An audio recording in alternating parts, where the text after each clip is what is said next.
പിതാവിൻ്റെയും പുത്രൻ്റെയും പരിശുദ്ധാത്മാവിൻ്റെയും നാമത്തിൽ ആമേൻ.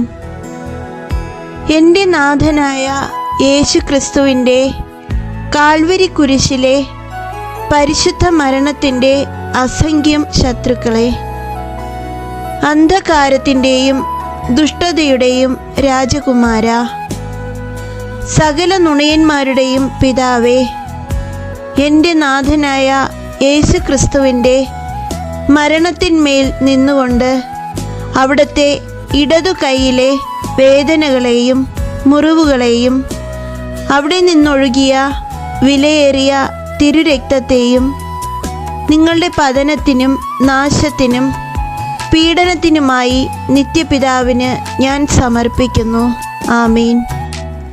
എൻ്റെ നാഥനായ യേശു ക്രിസ്തുവിൻ്റെ വിലയേറിയ തിരുരക്തമേ, എന്നിലും സകല മനുഷ്യരുടെ ജീവിതങ്ങളിലും ഭരണം നടത്തണമേ. ആമേൻ.